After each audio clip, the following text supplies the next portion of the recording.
can keep your doctor? Lie. You can keep your plan? Lie. It was a lie directly from the president. For 7 years, you had an easy route. We'll repeal, we'll replace, and he's never going to sign it. But I'm signing it, and we should hammer this out and get it done. And not just a repeal. There is a large majority in our conference that want to demonstrate to the American people that they intend to keep the commitment they made in 4 straight elections to repeal Obamacare. I think we all agree it's better to both repeal and replace. No harm is done by getting on the bill. Wide open for amendment. Well, they are moving forward with the straight repeal now, and the president made a full court press, having all of the GOP senators at the White House for lunch today. This as some new Fox polls came out. Next steps on Obamacare.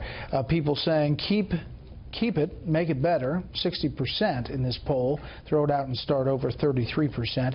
Job approval, job performance approval ticking up one point from May, and disapproval at the same. And then issues facing the country that are important, that they're extremely or very concerned about. And you can see health care tops the list right now, 82%, the future of the country, 81%. And you see the rest there. With that, let's bring in our panel. Steve Hilton is a former advisor to British Prime Minister David Cameron. He's also the host of The Next Revolution right here on Fox News Channel.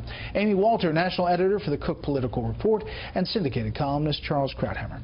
Okay, Amy, today's pitch, I heard some people on other channels saying, where was that guy? Where, as President Trump was putting the screws to Senate GOP. Right. Where was he throughout this process? Right. And selling it? Forget about even just trying to get his own members on board. Selling it to the public.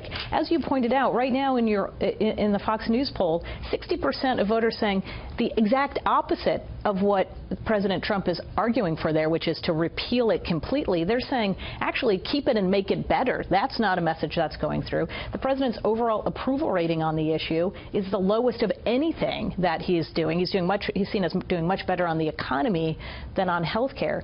And so, part of the job of being president is making the sell, making the hard sell, and making the case. The president didn't do it. There were no members of the Senate that did it. When I turned on the television, the only senators that were on television were ones who were saying the problems that they had with it. And then when it came to the actual advertising, that voters get to see on their television sets, I looked from the end of May till the middle of July. About $6 million has been spent on advertising focused on this health care bill. $5.8 million of it was negative and told the senators to vote against it. Nobody was promoting this bill. What about this move, having this lunch? You had Senator Dean Heller, Steve, that was positioned right next to the president. He's from Nevada. One of the concerns that people had about the votes there, and the president directly addressed those concerns with Heller next to him. We're very close. The other night I was very surprised when I heard a couple of my friends, they really were and are. They might not be very much longer, but that's okay. I think I have to get them back. Looking this way. That's right. I refuse. Well, no, you didn't go out there. This was the one we were worried about. You weren't there, but you're going to be. You're going to be there. Look, he wants to remain a senator, doesn't he? Okay. And I think the people of your state, which I know very well, I think they're going to appreciate what you hopefully will do. The hard sell there, Steve.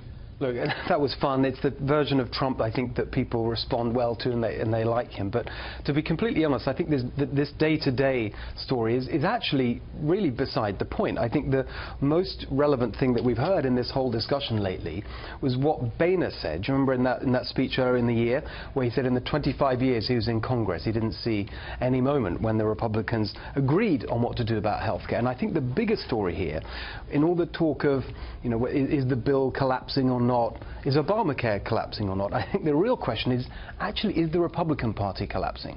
Because if they can't do something like this, if the gap between the moderates, the conservatives, and then let's not forget the populists, the new populist wing, is just so big that they can't get anything done, then there really are questions, as the Wall Street Journal wrote, about what is the point of this party. And I think if they don't get to the economic measures that was the #1 reason that President Trump was elected, the tax reform, the infrastructure, something to boost jobs and incomes, if they don't do that this year, then you're really going to see genuine revolt in the primaries next year against the Republican Party, and it could succeed.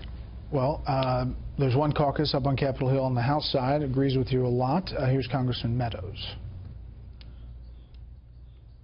We understand that we have reached potentially an impasse. I'm still hopeful that they'll come up with some kind of an agreement in the next 72 hours, 120 hours, where we can ultimately put this to rest for the American people. But if not, we should put on President Trump's desk what we put on President Obama's desk. We should demand no less. Charles. Look, I think the chances of a resurrection here are rather small. If it succeeded, it would be the most spectacular since Lazarus, and I'm not sure that these people have divine powers. The problem is that they chose an issue on which inherently there are huge divisions among Republicans, and I don't think it sort of questions the very existence or even the value of the party. They made a strategic error in doing this, and in part it was for tactical reasons. They wanted to get health care reform so they could have a better bottom line to work with in doing tax reform. So it was kind of an inside the baseball parliamentary maneuver. They ran into the problem that after 7 years, what they were united on 7 years ago was different because people have become accustomed to the new entitlement, and that's why they are split. I think they have a good chance of working out something on tax reform. That's their strength. That's what I would have recommended they start with. I think the best thing to do now, ironically, is to walk away. I think it's going to be suicidal to go ahead with the vote next week. It's going to be a repudiation. It's going to be a vote to proceed, meaning that the Republicans who vote against it, and there will be enough, I think, to shoot it down, are saying, we're done with this. Well, you don't have to have it officially on the record. Just walk away and go immediately to something perhaps even radical on tax reform. Well, and that, though, I think is the other problem, Charles, is that there's not any indication that these issues are going to be easier, that the divisions and the ideological fights that we're having on tax reform are going to come to bear. So the question is, how radical do you get? Do you just say, to paper over a lot of the big major differences, we're going to do something that's a little bit smaller, not as expansive we had hoped, but at least puts some wins on the board? There is some anecdotal talk that from outside groups and the Hill dealing with the administration that they have their ducks in a row, at least much better than they did on the health care rollout, and that this mid-August rollout on tax reform is going to look a lot differently. A lot better. A lot different and a lot more mature, if you will, on a legislative side. Starting from a point of view where the president actually has a point of view. Right. And that's a good place to start, which you didn't have with health care. As opposed to health care. I mean, well, where he was ideologically not in step with many of the folks within his own party. I mean, he'd campaigned against doing many of the things that the bill proposed to do. And obviously we're going to have many panel discussions about how they get the revenue that they didn't get out of health care, right, and they pay for everything, and we're going to go down that road in the weeds many times. I want to touch briefly on this other story today. The Washington Post had this headline: Trump had undisclosed hour-long meeting with Putin at the G20. There were a lot of reporting. Wendy Sherman, formerly with the State Department, had this to say about it on MSNBC. Only translator was the Russian translator. So quite frankly, President Trump doesn't really know what went on in that meeting, because whatever he said got translated by that translator, and that translator's life in some ways is on the line. He is President Putin's guy. This is gravely concerning. Now, here's the dinner table. There's the position: President Trump, Vladimir Putin on the other side, Melania Trump next to President Putin at some point at the dinner. Now, this is with the other 18 G20 leaders and their wives. He goes around and sits next to Putin. We don't know, Steve, how long this meeting really lasts. It could be up to an hour. President Trump tweets, "Fake news story of secret dinner with Putin is sick. All G20 leaders and spouses were invited to the Chancellor by the Chancellor of Germany. Press new." What do you make of this whole deal? Well, I'll take it seriously in a moment, but I mean, there you had the authentic voice, Wendy Sherman, of the official bureaucracy. How dare the principals actually have a conversation that we don't control, that civil servants haven't managed and set up in advance?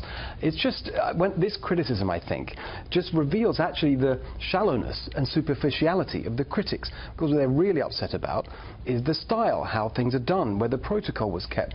Actually, I'm sure President Obama did all the right things, took all the right translators along, but look at the results of his relationship with Putin. It was that relationship that emboldened Putin to invade Ukraine, because he knew that Obama wouldn't do anything about it. So that's what we should be focused on. What's the outcome from these kinds of relationships? And since, you know, it was all done right before and ended with a bad outcome, well, maybe doing it differently might produce a different result.